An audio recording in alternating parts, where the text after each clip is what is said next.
Assalamualaikum warahmatullahi wabarakatuh.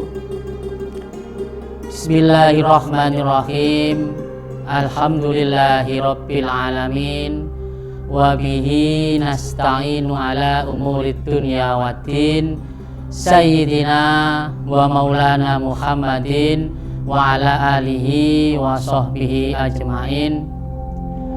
Qala Rasulullah Muhammad sallallahu alaihi wasallam, kam min shaimin laisa lahu min siyamihi ilal ju' wal atos al hadits au kama qol amma ba'd. Hadratin muktaramin, para alim, para ulama, para sepuh, bini sepuh yang kami hormati dan kami muliakan, wabil khusus kepada pemirsa, sahabat guru Republik Indonesia yang dirahmati oleh Allah Subhanahu wa Ta'ala. Pertama, izinkan Al-Fakir mengaturkan puja dan puji syukur kehadirat Allah Subhanahu wa Ta'ala, karena pada kesempatan kali ini kita diberikan umur yang panjang oleh Allah Subhanahu wa Ta'ala, sehingga kita bertemu kembali dengan bulan suci Ramadan, khususnya tahun 1447 Hijriah dan bertepatan dengan tahun 2026 Masehi dalam keadaan sehat walafiat. Pun tak lupa Al-Fakir mendoakan pemirsa sahabat guru yang apabila pada hari ini sedang dicoba oleh Allah Subhanahu wa Ta'ala, diuji dengan sakit, mudah-mudahan panjenengan sedoyo segera diberikan kesembuhan oleh Allah Subhanahu wa Ta'ala sehingga mampu melaksanakan ibadah puasa di bulan suci Ramadan kali ini.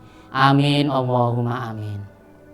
Sahabat guru yang dirahmati oleh Allah Subhanahu wa Ta'ala, pada bulan suci Ramadan ini kita diperintahkan oleh Allah Subhanahu wa Ta'ala untuk melaksanakan ibadah puasa. Nah, puasa itu apa, para pemirsa? Saya yakin panjenengan sudah tahu.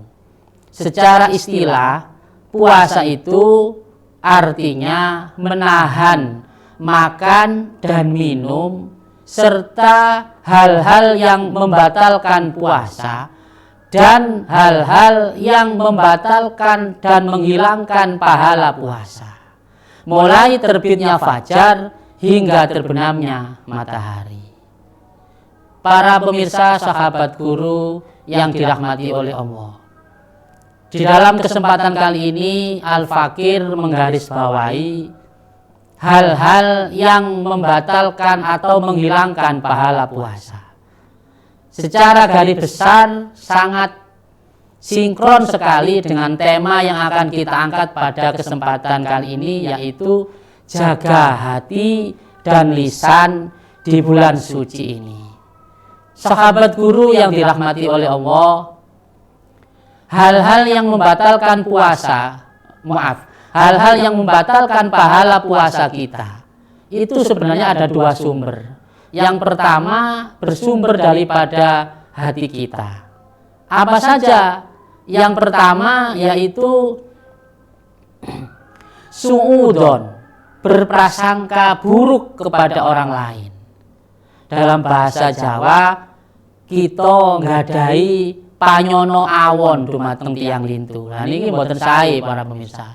Misalnya ada teman tiba-tiba bisik-bisik dengan teman yang lain. Nah, kita punya prasangka buruk. Nah, itu pasti rasan-rasan nang aku itu. Nah, itu tidak baik para pemirsa. Yang kedua, para pemirsa, hal-hal yang menghilangkan atau membatalkan pahala puasa kita yang bersumber daripada hati kita, yaitu al-ujub. Nah, rumangsa paling bagus merasa paling benar. Tadi pernah Al-Fakir membaca satu kalimat yang ditulis di dalam sebuah truk. Nah, ini kadang-kadang di truk itu tulisannya sangat bermakna sekali. Tulisannya seperti ini, para pemirsa. Apabila iblis gagal membuat kita menjadi orang jahat, maka iblis akan membuat kita merasa baik. Nah, ini para pemirsa. Merasa baik itu termasuk ujub. Nah, kita merasa misalnya tidak ada orang yang puasa di sekitar saya yang lebih baik daripada saya, atau puasa saya ini lebih sempurna dengan puasanya orang-orang lain. Nah, ini termasuk ujub, pemirsa. Hal seperti ini bisa menghilangkan bahkan mengurangi pahala puasa kita. Ini. Kemudian para pemirsa, sahabat guru yang dirahmati oleh Allah, hal-hal yang mengurangi atau menghilangkan pahala puasa kita yang nomor 3 ini bersumber daripada lisan kita. Insya Allah itu ada 6, pemirsa. Tapi dalam kesempatan kini Al-Fakir membahas hanya 2 saja. Yang pertama, apa para hadirin, para pemirsa, yang membatalkan atau menghilangkan pahala puasa kita yang bersumber dari lisan? Yang pertama adalah al-ghibah.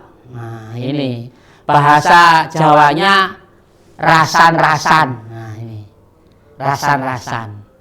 Kita secara tidak sadar, kita secara di luar nalar kita, di luar kesadaran kita tiba-tiba membahas aib atau rahasia dari orang lain.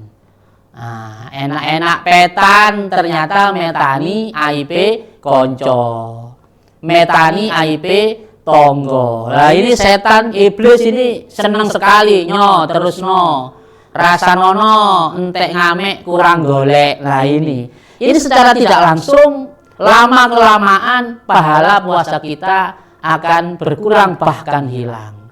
Nah, perlu pemirsa ketahui bahwa untuk menebus dosa ghibah itu tidak cukup kita beristighfar kepada Allah Subhanahu wa taala. Tapi kita juga harus datang kepada orang atau kelompok yang kita rasani itu. Hablum minallah kita tebus dengan istighfar, dengan sayyidul istighfar, tapi dengan hablum minannas kita wajib meminta maaf secara langsung kepada mereka yang telah kita ghibahi itu. Bahkan dosanya, para pemirsa, seperti ditulis oleh Allah Subhanahu wa taala di dalam surat Al-Hujurat ayat 12, bahwa dosa orang yang ghibah itu seperti memakan bangkai dari saudaranya sendiri. Naudzubillah min dzalik, tsumma naudzubillah min dzalik. Kemudian para pemirsa, sahabat guru yang dirahmati oleh Allah Subhanahu wa taala, hal-hal atau sesuatu yang menghilangkan pahala puasa kita yang bersumber dari lisan, yang kedua adalah al-kadzab, bohong, bujuk, ngapusi. Nah, ini. Nah, definisi daripada bohong itu adalah apa yang ada di dalam hati kita beda dengan apa yang terucap melalui lisan kita. Dan apa yang terucap dari lisan kita itu beda dengan apa yang kita lakukan dalam kehidupan sehari-hari, dengan perilaku dalam kehidupan kita. Para pemirsa yang dirahmati oleh Allah Subhanahu wa taala, janganlah kita sekali-kali berbohong. Kalau kita berbohong, para pemirsa, nanti kita akan berbohong lagi, menutupi kebohongan yang satu dengan kebohongan yang kedua, kebohongan yang ketiga, dan kebohongan yang lainnya. Entah itu untuk menutupi khilaf kita, untuk menutupi rasa malu kita. Nah, itu. Oleh karena itu, mari kita mengurangi bahkan menghilangkan bohong-bohong itu, para pemirsa. Jadilah manusia-manusia yang jujur. Oleh karena itu, para pemirsa yang dirahmati oleh Allah, saking licinnya, saking lunyunya sesuatu yang membakar pahala puasa kita ini, maka Rasulullah Shallallahu Alaihi Wasallam bersabda dan berpesan kepada kita. Dan pesan ini sering kita salah artikan. Apa bunyi pesan Rasulullah? Naumu shaimun ibadah. Tidurnya orang yang sedang berpuasa itu dinilai oleh Allah seperti ibadah. Apa maknanya para pemirsa yang dirahmati oleh Allah? Daripada kita hidup, kita melek, waktu kita isi dengan ghibah, dengan bohong, bahkan suudon dengan orang lain, Rasulullah menggambarkan, berpesan kepada kita, lebih baik kita tidur. Jangan disalahartikan, mumpung Ramadan, mumpung puasa, saya tak tidur saja. Mulai sahur sampai maghrib. Lah, kalau kita begini terus, apa yang kita pakai nanti untuk berlebaran, para pemirsa? Iya, nah ini pemirsa ya. Mudah-mudahan para pemirsa, Allah Subhanahu wa Ta'ala memberikan kekuatan kepada kita semua sehingga kita mampu mereksa, menjaga puasa kita sehingga puasa kita menjadi sempurna, mendapatkan balasan dari Allah Subhanahu wa Ta'ala atas puasa kita ini. Akhiran, saya kira cukup yang bisa Al-Fakir sampaikan pada pertemuan pada kali ini. Karena terbatasnya waktu, maka Al-Fakir mengaturkan ribuan maaf apabila ada kata-kata yang tidak berkenan di hati para pemirsa. Ibarat atau seperti pepatah mengatakan, jika pedang melukai diri, kemana obat hendak dicari? Jika lisan melukai hati, hendaklah maaf yang kita cari. Gitu pemirsa, ihdinas siratal mustaqim, billahi taufik wal hidayah, warridha wal inayah. Wassalamualaikum warahmatullahi wabarakatuh.